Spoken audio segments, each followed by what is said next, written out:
Hello fox, कैसे हैं आप सब। चलिए आज बढ़ते हैं आगे की तरफ। हमारी क्लास 11th का माइक्रो इकोनॉमिक्स का चैप्टर नंबर 2 जिसका नाम है कंज्यूमर इक्विलिब्रियम। कंज्यूमर इक्विलिब्रियम का मतलब क्या होता है, ये समझने से पहले हमको समझने होंगे इसके दोनों टर्म्स अलग अलग, यानी कि कंज्यूमर के बारे में अलग समझना पड़ेगा हमको और इक्विलिब्रियम के बारे में अलग समझना पड़ेगा। ठीक है, तो स्टार्ट करते हैं। सबसे पहले बात करते हैं कि कंज्यूमर किसे कहते हैं। कंज्यूमर एक वो पर्सन होता है, consumer is a person who buys the goods and consume some goods, उसे बोलते हैं कंज्यूमर। कंज्यूमर क्या है, एक वह पर्सन जो गुड्स को खरीदता है और उस गुड्स को कंज्यूम करता है, उसे बोलते हैं कंज्यूमर। ठीक है, अ कंज्यूमर इज वन, लेकिन a consumer is one who buys, क्या बाय करता है, एंड गुड्स एंड सर्विसेज। क्या बाय करता है, वो गुड्स और सर्विसेज को खरीदता है। क्यों,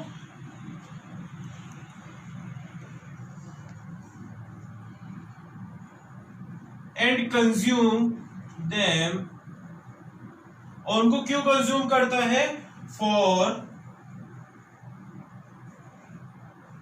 सेटिस्फैक्शन ऑफ वांट्स। तो कंज्यूमर क्या है, एक वह पर्सन है जो गुड्स और सर्विसेज को खरीदता है प्लस साथ ही साथ में उनको कंज्यूम भी करता है। क्यों, ताकि वो अपनी इच्छाओं को, अपनी वांट्स को पूरी तरीके से सेटिस्फाई कर सके।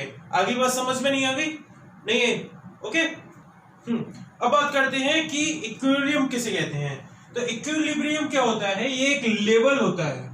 इक्विलिब्रियम लेवल होता है, इसका मतलब क्या होता है, अ सिचुएशन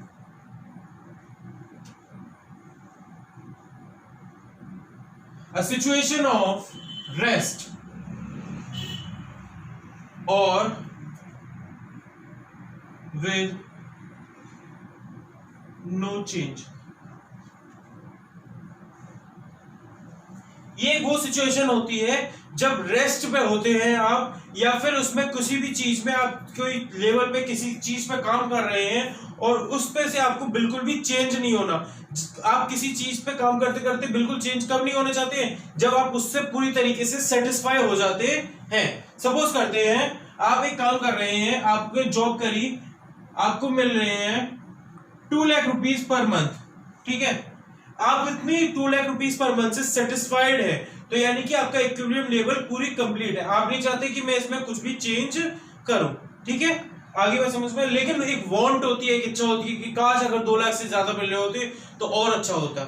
लेकिन ये जो 2 लाख है, इससे आप पूरी तरीके से सेटिस्फाई है यदि, तो आपका ये इक्विलिब्रियम लेवल हो जाएगा। आगे बात समझ में, ओके।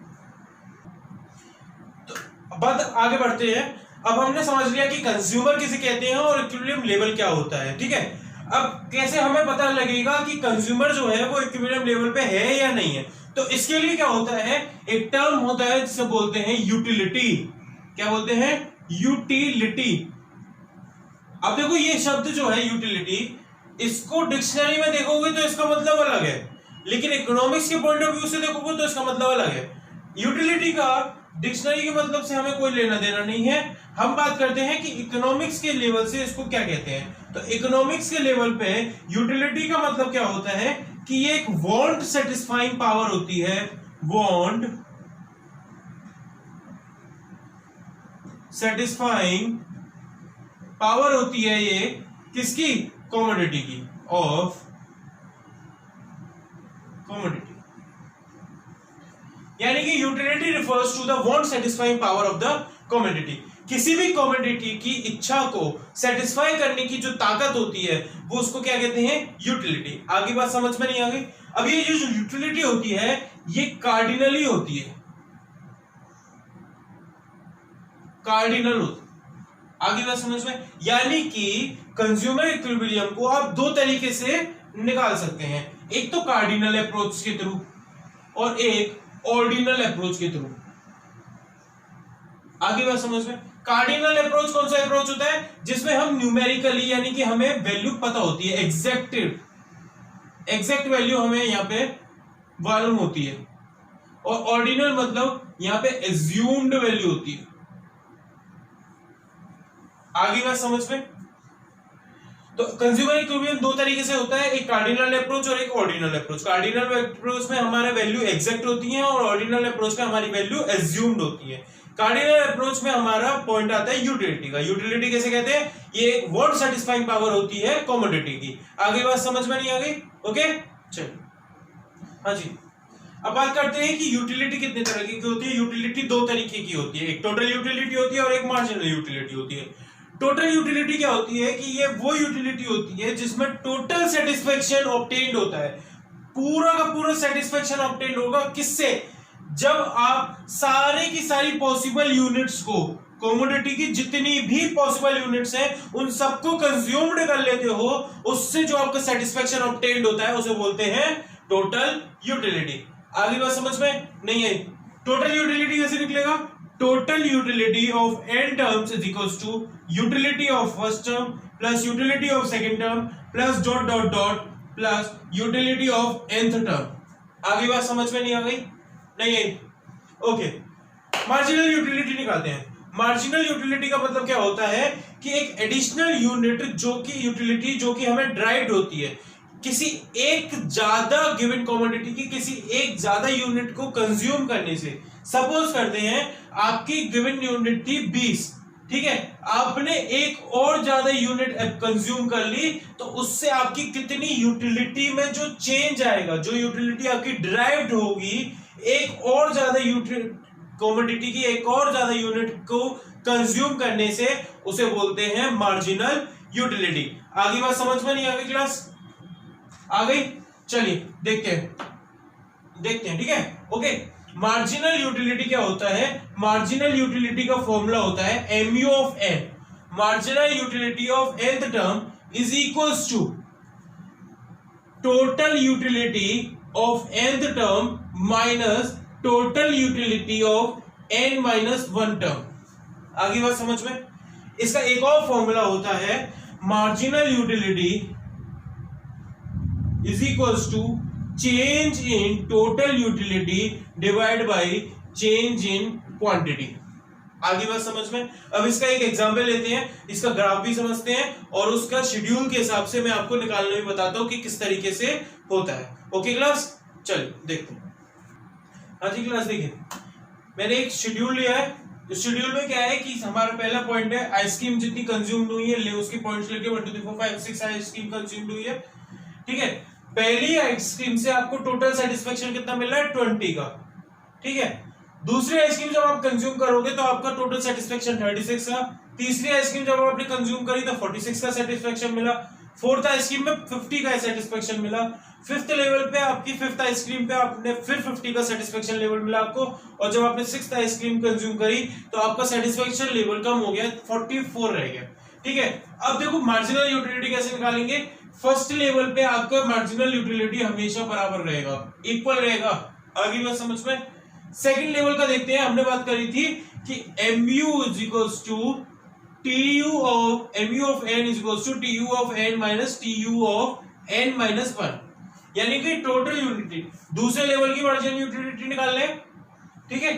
तो मार्जिनल यूटिलिटी दूसरे की हमारी कैसे निकलेगी? टोटल यूटिलिटी दूसरे की minus total utility of 2 minus 1 यानी कि फर्स्ट वाली।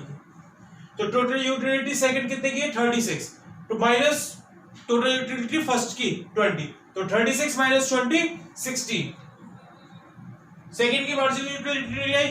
इसी तरीके से थर्ड वाले की 46 minus 36 10, 50 minus 46 4, 50 minus 50 0, 44 minus 50 minus 6। आगे बात समझ में क्लास? ओके, देखिए क्लास, इस शेड्यूल का एक ग्राफ बना दिया मैंने।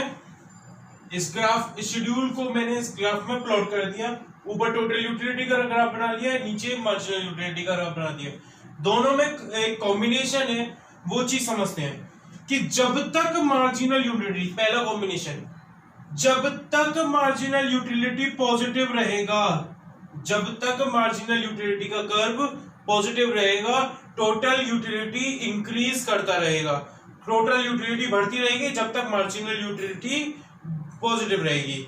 ठीक है, दूसरा पॉइंट में जब टोटल यूटिलिटी मैक्सिमम लेवल पे पहुंच जाएगा अपने, जब टोटल यूटिलिटी मैक्सिमम लेवल पे पहुंच जाएगा तो आपका मार्जिनल यूटिलिटी उस केस में जीरो हो जाएगा। आगे बात समझ में, total utility maximum, marginal utility zero हो जाएगी। जब टोटल यूटिलिटी गिरना स्टार्ट करेगा, स्टार्ट्स डिक्रीजिंग, तो आपका मार्जिनल यूटिलिटी नेगेटिव की ओर चला जाएगा। देख रहे हो आप, नेगेटिविटी में जा रहा है मार्जिनल यूटिलिटी आपका। ओके क्लास, ठीक है, ओके। चलिए अगला टॉपिक है हमारा law of diminishing marginal utility. Diminishing marginal utility को शॉर्ट में लिख दिया मैंने। डिमिनिशिंग मार्जिनल यूटिलिटी का लॉ क्या कहता है? This law states that as we consume more and more units of a commodity the utility derived from each successive unit goes on decreasing. ठीक है, इसलिए इसका नाम डिमिनिशिंग मार्जिनल यूटिलिटी रखा है। तो क्या कह रहा है ये लॉ? हमारे को क्या बताता है कि जैसे जैसे हम एक एक यूनिट आगे बढ़ते चलेंगे, जैसे मैंने आपको बताया था 1 2 3 4 5 6 थे आइसक्रीम के, आपकी मार्जिनल यूटिलिटी जो थी और टोटल यूटिलिटी लेते तो मार्जिनल यूटिलिटी एक पे 20 थी, दूसरे पे 16 हो गई थी, तीसरे पे फिर 10 हो गई थी, फिर यह 4 हो गई थी, फिर 0 हो गई थी, फिर -6 हो गई थी। यानी कि जैसे जैसे आप एक ज्यादा से ज्यादा यूनिट्स कंज्यूम करने स्टार्ट कर देंगे कमोडिटी की, जो मार्जिनल यूटिलिटी डिराइव्ड होगी वो सक्सेसिवली डिक्रीज करना चालू कर देगी। आगे बात समझ में, तो इसलिए कहता है लॉ क्या कहता है? As we consume more and more units of a commodity the utility derived from each successive units goes on decreasing. आपको एग्जाम में यही सेंटेंस लिख करके आना है क्या कि The law of diminishing marginal utility states that as we consume more and more units of a commodity, the utility derived from each successive units goes on decreasing. आगे बात समझ में, और आपको इसको इस तरीके से एक्सप्लेन कर देना एक ग्राफ बनाकर। Okay fine. आइए अब हम फाइनली बात करते हैं कि कंज्यूमर इक्विलिब्रियम किसे कहते हैं। ठीक है, बहुत देर से आपने इंतजार कर लिया कि सर कंज्यूमर इक्विलिब्रियम किसे कहते हैं, कंज्यूमर इक्विलिब्रियम किसे कहते हैं। आप बात करते हैं कि कंज्यूमर इक्विलिब्रियम किसे कहते हैं। कंज्यूमर इक्विलिब्रियम वो एक सिचुएशन होती है जब consumer is having maximum satisfaction. Consumer को क्या होता है? मैक्सिमम से भी मैक्सिमम सेटिस्फेक्शन होता है विद लिमिटेड इनकम। जो इसकी इनकम लिमिटेड है उतनी ही लिमिटेड इनकम में जब उसका मैक्सिमम सेटिस्फेक्शन लेवल हो जाता है और उसकी कोई भी इच्छा नहीं होती, and has no tendency to change his way of existing expenditure. इस टाइम पे, इस लिमिटेड इनकम पे, जो इनकम इसकी इस समय है, इस टाइम पे इस इनकम पे वो जो खर्चे कर रहा है और खर्चे करने के बाद भी उसको मैक्सिमम सेटिस्फेक्शन मिल जा रहा है, वो लेवल ऑफ इनकम जो होती है वो उस लेवल पे कंज्यूमर जो होता है वो इक्विलिब्रियम लेवल पे कहलाता है। आगे बात समझ में नहीं आ गई? ठीक है, नहीं है सिचुएशन जहां पे कंज्यूमर को मैक्सिमम सेटिस्फेक्शन होता है अपनी लिमिटेड इनकम में और उसकी कोई इच्छा नहीं होती कि वो अपने पुराने जो एग्जिस्ट कर रहे हैं खर्चे, उन खर्चों में थोड़ा बहुत भी चेंज लाए, ऐसी उसकी कोई भी टेंडेंसी नहीं होती है। उस लेवल पे कंज्यूमर जो है उसको इक्विलिब्रियम लेवल पे कहा जाता है कि consumer is an equilibrium level. आगे बात समझ में नहीं आई कि कंज्यूमर इक्विलिब्रियम किसे कहते हैं? आ गई? हाँ जी, बात करते हैं कि अब कंज्यूमर इक्विलिब्रियम के दो केसेस होते हैं कि कंज्यूमर इक्विलिब्रियम सिंगल कमोडिटी के केस में कब इक्विलिब्रियम लेवल पे होगा और टू कमोडिटीज के केस में कब इक्विलिब्रियम लेवल पे कहलाया जाता है। तो सिंपल सी बात बताते हैं कि ये इतना पूछने वाले टॉपिक नहीं है वैसे, लेकिन तब भी एक ओवरव्यू देना मेरा काम है। तो सिंगल कमोडिटी के केस में कंज्यूमर को इक्विलिब्रियम तब कहा जाता है जब मार्जिनल यूटिलिटी आपकी कमोडिटी की उस कमोडिटी के प्राइस के बराबर जब होती है। जब आपकी कमोडिटी की मार्जिनल यूटिलिटी उस कमोडिटी की प्राइस के बराबर होती है, उस केस में कंज्यूमर जो होता है वो इक्विलिब्रियम लेवल पे कहलाता है। आगे बात समझ में, सिर्फ बस इतना ही है। सिंगल कमोडिटी के केस में इक्विलिब्रियम लेवल कैसे पता चलेगा? जब मार्जिनल यूटिलिटी प्राइस की मार्जिनल यूटिलिटी कमोडिटी की प्राइस की कमोडिटी के प्राइस के बराबर हो जाती है, उस केस में आपका कंज्यूमर इक्विलिब्रियम लेवल पे होता है सिंगल कमोडिटी के केस में। ठीक है, टू कमोडिटीज के केस में क्या होता है कि आपके दो केस हैं, उसमें भी आते हैं भाई। अच्छा जी सर जी, कोई बात नहीं। इसमें क्या होता है, दो कमोडिटीज के केस में जो रेशियो होता है आपका, ratio of marginal utility of a commodity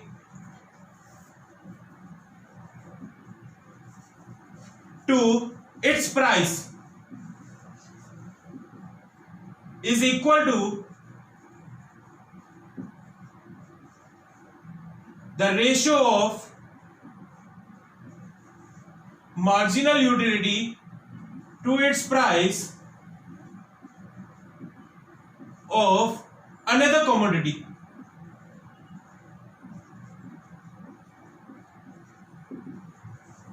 to commodity के केस में कंज्यूमर को इक्विलिब्रियम कहलाने का एक पहला तरीका क्या होता है कि जब रेशियो मार्जिनल यूटिलिटी का, आप देखो इधर बता देता हूं मैं आपको, MU marginal utility of x commodity divide by price of x commodity, यानी कि किसी एक एक्स कमोडिटी का मार्जिनल यूटिलिटी का और उसके प्राइस का जो रेशियो होता है वो हमेशा यह इक्वल होता है मार्जिनल यूटिलिटी वाई कमोडिटी, यानी कि अनदर कमोडिटी आ गई आपकी, और divide by price of another commodity. तो जब मार्जिनल यूटिलिटी और प्राइस एक कमोडिटी के रेशियो का दूसरे कमोडिटी के रेशियो के बराबर हो जाता है, उस लेवल पे कंज्यूमर को इक्विलिब्रियम कहा जाता है। ठीक है, दूसरा केस क्या होता है इसका, इसको मैं नीचे लिख देता हूं।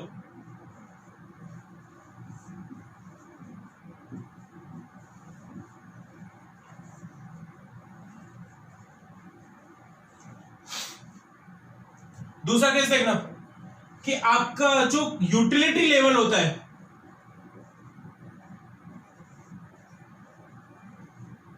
वो डिक्रीज होना स्टार्ट कर देता है। हमने अभी पढ़ा था कि law of diminishing marginal utility की क्या कहता है कि जैसे जैसे हम आगे आगे एक एक ज्यादा से ज्यादा कमोडिटी के यूटिलिटी को कंज्यूम करने स्टार्ट कर देंगे, तो जो मार्जिनल यूटिलिटी हमें कंज्यूम होगी, जो मार्जिनल यूटिलिटी हमें ड्राइव्ड होगी, वो एक एक करके डिक्रीज करना स्टार्ट कर देती है। तो यहां पे मार्जिनल यूटिलिटी जो है यदि फॉल करना स्टार्ट कर दे जब हम मोर यूटिलिटी, मोर कमोडिटी यूनिट्स कंज्यूम करेंगे, तब आगे बात समझ में नहीं है। दो केस कंज्यूमर इक्विलिब्रियम के, सिंगल कमोडिटी टू कमोडिटीज के केस में, सिंगल कमोडिटी के केस में मार्जिनल यूटिलिटी प्राइस के बराबर होगी, टू कमोडिटीज के केस में मार्जिनल यूटिलिटी और प्राइस के रेशियो एक कमोडिटी का मार्जिनल यूटिलिटी और प्राइस के रेशियो दूसरी कमोडिटी के बराबर होगा, और साथ की साथ में और नहीं है एंड और में बहुत फर्क होता है। एंड मार्जिनल यूटिलिटी जो होगी वो गिरती चली जाएगी जब आप ज्यादा से ज्यादा यूनिट्स कमोडिटी के कंज्यूम करने स्टार्ट कर देंगे। ओके क्लास, ठीक है, थैंक यू।